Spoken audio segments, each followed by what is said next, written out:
भी ऊंची है जहाँ से रेल की पटरी गई है, ट्रेन का टाइम नहीं है। मैं यहाँ स्वच्छंद हूँ, जाना नहीं है।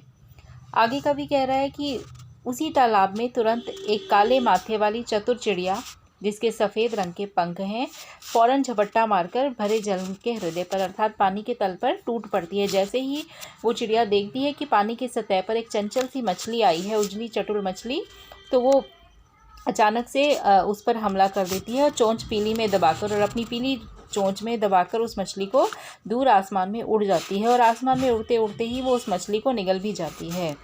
ओ यहीं से भूमि ऊंची है जहाँ से रेल की पटरी गुजर रही है। इस समय ट्रेन के आने का समय नहीं है, मैं यहाँ स्वच्छंद हूँ। तो कवि कहता है कि इस समय ट्रेन के आने जाने का समय नहीं है, इसलिए मैं आज़ादी से इस पटरी पर घूम सकता हूँ और मुझे कभी कहीं जाना भी नहीं है, अर्थात वो इस स्थान को छोड़कर कहीं जाना भी नहीं चाहता है। चित्रकूट की अनगढ़ चौड़ी कम ऊंची ऊंची पहाड़ियाँ दूर दिशाओं तक फैली हैं बांझ भूमि पर। इधर उधर रीवा के पेड़ कांटेदार कुरूप खड़े हैं। सुन पड़ता है मीठा मीठा रस टपकाता सुग्गे का स्वर। सुग्गा होता है तोता। टें टें सुन पड़ता है वनस्थली का हृदय चीरता उठता गिरता सारस का स्वर। टिरटों टिरटों। अनगढ़ होता है टेढ़ी मेढ़ी ऊबड़ खाबड़, और रीवा जो है एक विशेष प्रकार का कांटेदार वृक्ष है जो बंजर भूमि पर अक्सर पाया जाता है।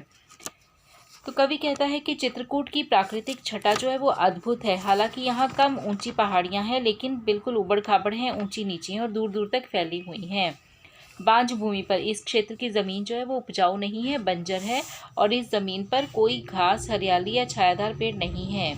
इधर उधर रीवा के पेड़ कांटेदार कुरूप खड़े हैं। यहाँ पर कांटेदार कुरूप रीवा के पेड़ उगे हुए हैं, और रीवा का पेड़ इसलिए भी भद्दा सा लगता है क्योंकि उसमें ना तो हरियाली होती है और ना ही कोई अन्य सौंदर्य है, ना ही ताप मिटाने योग्य छाया और ना ही मन को शांति प्रदान करने वाला सौंदर्य है।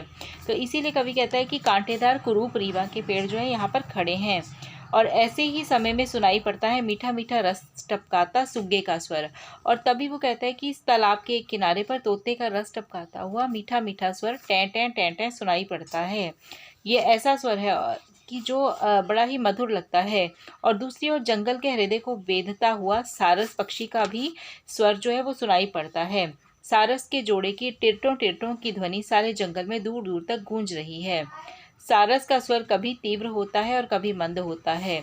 तो इस प्रकार से सारस के स्वर से मानो जंगल का हृदय जो है वो छलनी हो गया हो। मन होता है उड़ जाऊं मैं पर फैलाए सारस के संग, जहाँ जुगल जोड़ी रहती है हरे खेत में, सच्ची प्रेम कहानी सुन लूं चुप्पे चुप्पे। आगे कवि कहता है कि जुगल जोड़ी मतलब दो लोगों का साथ होना।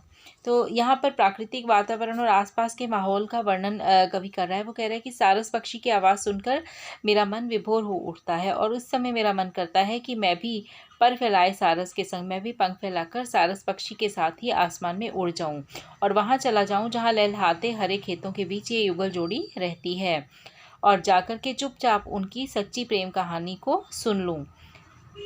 तो ये कवि कल्पना कर रहा है इस सुंदर स्थान को देखते हुए।